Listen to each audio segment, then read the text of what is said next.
Et salut tout le monde, aujourd'hui je vous propose un petit tuto sur quelque chose qui va être pratique pour certains d'entre vous. Excuse-moi, arrête. T'es au courant qu'on comprend rien à ce que tu dis? Hein? Comment ça on comprend rien de ce que je dis? Faut peut-être retirer ton masque, hein. Retirer mon masque? Vous savez pas, j'ai dit sur la sécurité, qu'est-ce que vous en faites? Attendez. 1m50 de distance de sécurité. Voyons voir. Hop. 1m50. Alors on fait 1m50 de distance de sécurité. Ah, et là je peux retirer le masque. Et salut tout le monde, aujourd'hui donc on va faire quelque chose qui sera utile à plusieurs d'entre vous, je l'espère. Quelque chose qui va être assez facile à réaliser. Il ne faut pas énormément d'outillage pour le faire. Alors quelques outils basiques seront quand même nécessaires pour faire ce petit projet. Il faudra un tube comme ceci qui se trouve facilement en grande surface de bricolage. Alors désolé si vous entendez un bruit de soufflerie en arrière-plan, mais voilà, on est en hiver, il fait toujours froid dans mon atelier. Donc j'ai deux chauffages qui tournent, j'ai un chauffage électrique et un chauffage au pétrole avec soufflerie. Donc c'est certainement ce bruit là que vous entendez en bruit de fond, j'en suis désolé, je ne sais pas faire autrement pour l'instant. Il faudra aussi du bois pour faire ce petit projet, pas grand chose comme bois. Normalement avec ces deux morceaux là on aura largement assez pour le faire. Ici moi j'ai pris une chute de massif, c'est de l'érable en l'occurrence. L'idéal ce serait de le faire dans du CP de 18 ou dans du médium de 18, ça peut fonctionner aussi. Je n'en ai pas, j'ai pas été en acheter exprès pour l'occasion, donc moi je fais avec ce que j'ai dans l'atelier. Vous pouvez très bien le faire aussi avec ce que vous avez dans l'atelier comme bois, pas la peine d'aller chercher un panneau exprès pour faire ça.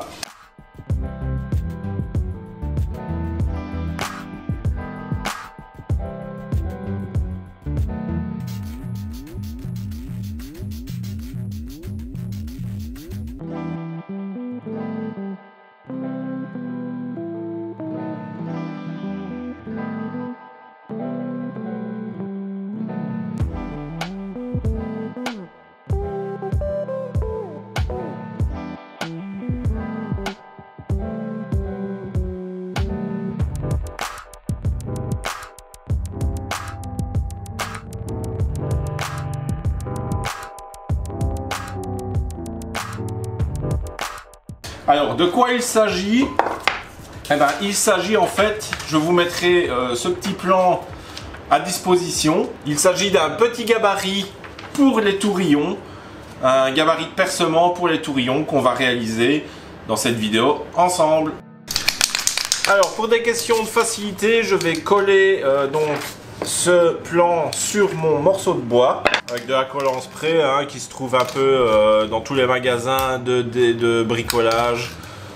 Ici personnellement je l'achète chez Action, elle fonctionne pas mal du tout. Question de facilité pour la suite, vous pouvez déjà vous préparer votre morceau de bois à 80 mm sur une longueur de, ici j'ai fait 205 la longueur totale, donc faites un peu plus pour avoir de la marche. Moi ici maintenant que le gabarit est collé sur le bois, je vais venir couper ici le long des lignes pour justement nettoyer déjà une partie, vous verrez pourquoi après.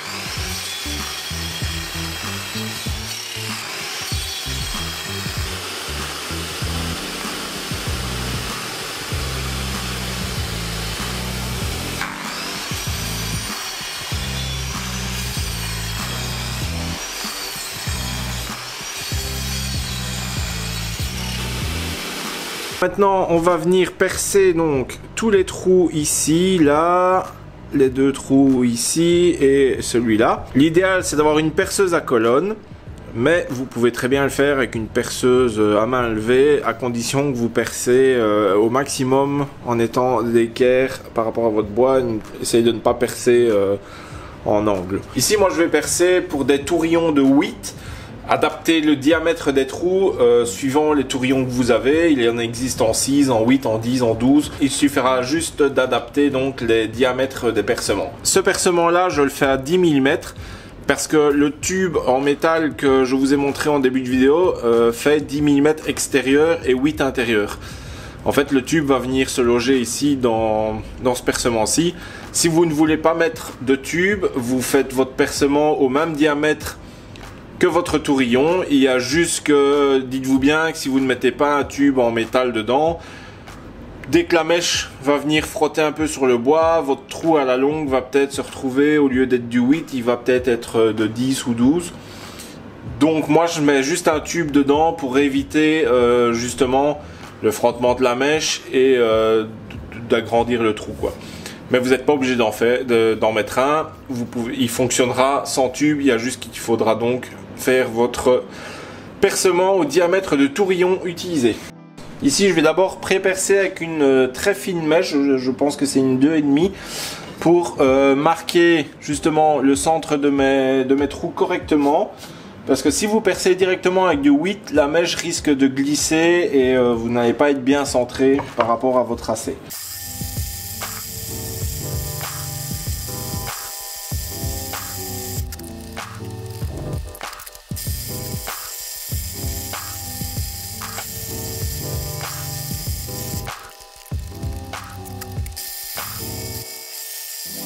Alors c'est ici que la scie à chantourner, ou si vous avez comme moi une défonceuse sous table, vient rentrer en jeu. On va donc évider la partie ici et cette partie là. Moi je vais donc le faire avec la défonceuse sous table et une fraise de 8 mm. Si vous n'avez pas ça, une petite scie à chantourner, une scie sauteuse fait l'affaire également, et vous venez donc vider les deux parties que je vous ai montrées. Moi je passe donc sur la défonceuse sous table et on se retrouve après.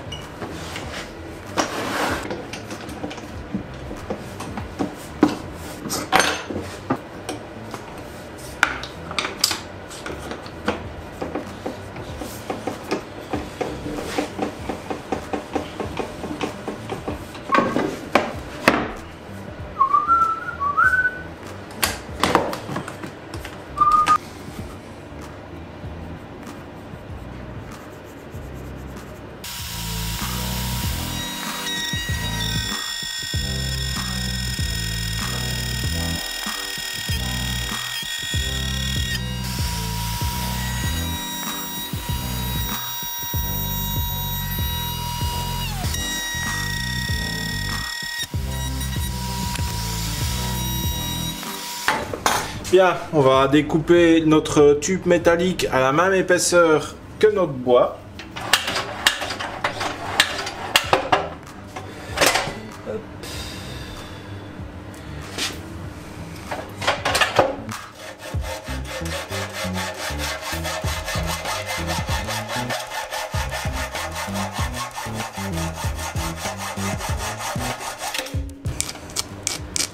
Alors si jamais faites pas attention, j'ai une perceuse à colonne de merde, même à la perceuse à colonne mes mèches dévient et pourtant je n'appuie vraiment pas fort. Au final j'aurais peut-être dû le percer à la main, ça aurait été certainement mieux fait. Cela ça va, il y a une petite déviation ici et ici. Ça fonctionnera quand même, vous verrez après. On va venir chasser notre morceau ici de métal dans le trou central. Pour ce faire, on va utiliser une cale de bois et un marteau.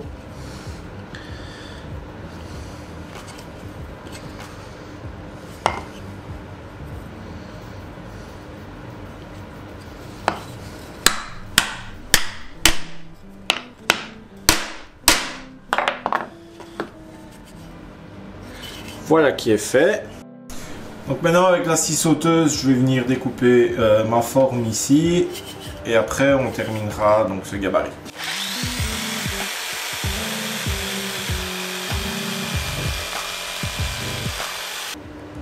Alors ensuite moi je vais me faire un petit chanfrein, vous n'êtes pas obligé, c'est juste au niveau prise en main que c'est plus agréable avec un chanfrein. Je vais juste pas en faire un ici, mais tout le reste on peut en faire un.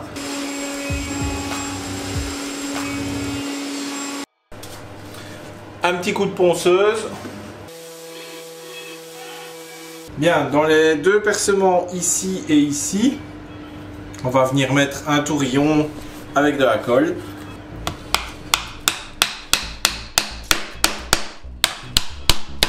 On va essuyer le surplus. Voilà, et pendant que notre colle ici sèche, on va s'attaquer à la dernière partie de ce gabarit. La dernière partie, c'est assez simple. On va se prendre un morceau de bois, donc pas très grand, hein, on va dire 80 mm.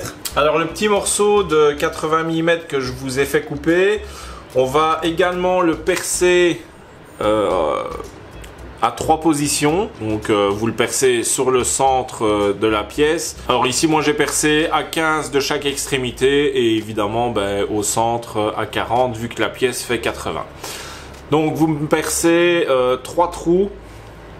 2 vont accueillir des tourillons de 8 ou de 6, ça dépendra le diamètre avec lequel vous avez fait votre rainure ici. Et celui du milieu va accueillir un boulon, ça peut être un boulon de récup, une tige filetée, quelque chose que vous adaptez, vous ne devez pas spécialement acheter. Moi ici c'est un boulon que j'ai récupéré dans une boîte avec de la quincaillerie parce que je récupère très souvent tout ce qui est boulonnerie, rondelles et tout. Et je me suis imprimé une petite molette comme ceci où on vient y insérer un écrou. Vous pouvez récupérer un papillon, un écrou, n'importe quoi. Et donc en fait cette pièce-ci va venir se mettre ici dedans. Voilà, voilà. Et alors donc on va venir serrer, l'insérer grâce à la molette comme ceci. Et donc c'est une pièce qui est réglable, vous voyez. Et les 2 tourillons qu'on met servent à empêcher la pièce d'aller à gauche ou à droite une fois qu'elle est dedans. Ici on peut voir que même que mon percement a foiré un peu ici, ça ne joue en rien sur... Elle n'est pas serrée elle, hein. Donc là elle n'est pas du tout serrée et même en n'étant pas serrée elle ne bouge pas. Donc même que le percement a un peu foiré, ça fonctionnera. Donc maintenant c'est fini. On va regarder comment on l'utilise. Alors on va commencer à utiliser le gabarit sans la pièce qui coulisse. En fait les 2 tourillons ici vont nous servir de centreur. Donc il vous faudra quand même utiliser un foret avec une butée. Ou si vous n'avez pas de butée, un morceau de tape ou de toile isolante suffira. Vous voyez, et on le met le bois comme ça. Donc le bois doit être mis comme ça sur le gabarit et ça va nous permettre de centrer notre trou, notre percement sur la tranche du bois. Hop, on va faire quelques percements.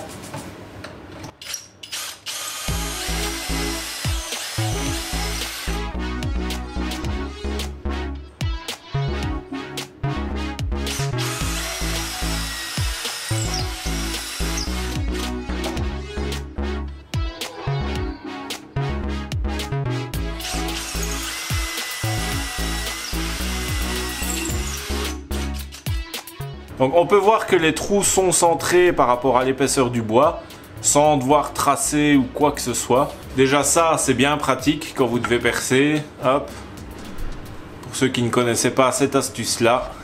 Bien, donc on a notre percement qui est ici. Donc on va vouloir le fixer comme ceci, hein, bord à bord. Après je vous montrerai comment fixer au milieu.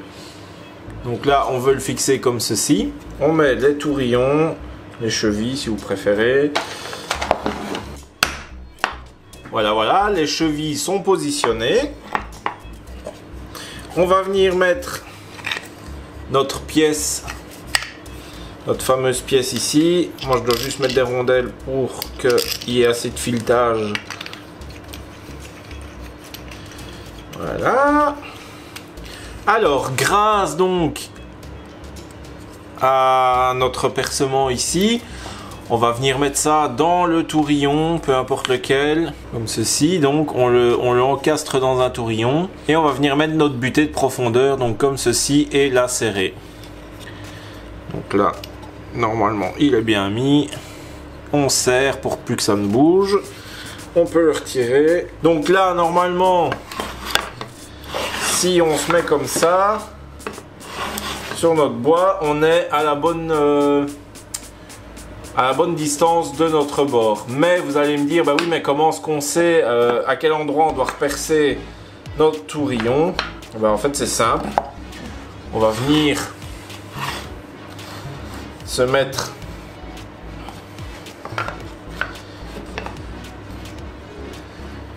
à fleur de chaque côté ici. Vous voyez, bien à fleur. On presse. Voilà, donc on vérifie, on est bien à fleur avec notre pièce. Je vais vous faire passer de mon côté. Donc je disais, on vérifie bien qu'on est à fleur ici avec nos deux pièces. Ensuite, on a bien réglé notre butée de profondeur. Ce qu'on va faire maintenant, on va venir, grâce à l'encoche qui est ici, se repérer et percer. On va voir tout de suite si ça fonctionne.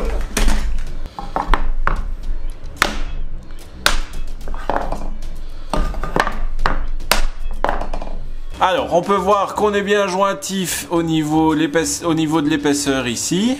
Ça ne déborde pas.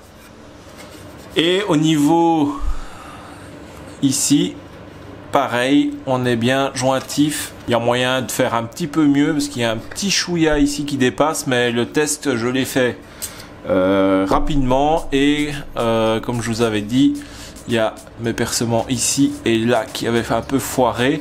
Moi, clairement, c'est un système que je n'utiliserai pas. Je voulais juste vous partager l'astuce.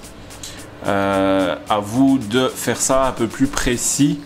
Moi, en étant donné que, comme je vous dis, je ne l'utiliserai pas, je me suis pas pris la tête dessus. Il y a moyen de faire beaucoup mieux que ça. Maintenant, je vais vous montrer comment mettre en plein milieu d'une planche.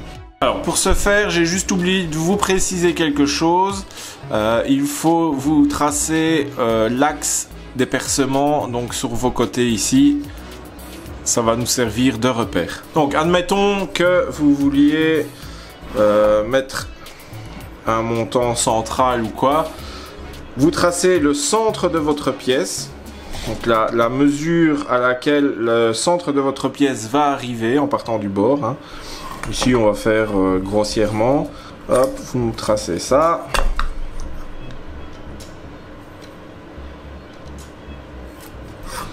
Comme ceci. Toujours à fleur à gauche, à droite. Par contre, ici, on va retirer de nouveau notre butée de profondeur. Là. Et on va venir s'aligner. Donc, nos traits ici, on va venir les aligner avec le trait qu'on a fait ici.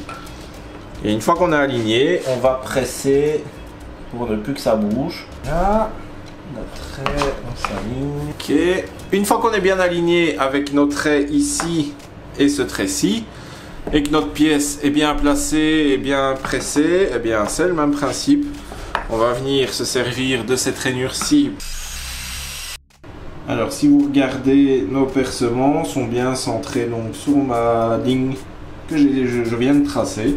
Et donc ensuite, on dépresse tout ça et il n'y a plus qu'à venir fixer et coller notre latte. Voilà, voilà. C'est fixé. C'est sur notre ligne. Les traits sont bons. Donc voici pour ce qui est donc de ce gabarit qui est franchement assez rapide à fabriquer. Qui est bien pratique pour ceux qui veulent faire des assemblages par tourillon, par cheville en bois. Vous avez la satisfaction de dire que c'est vous qui l'avez fait. Vous n'avez pas acheté un morceau de plastique. Avec de la récup.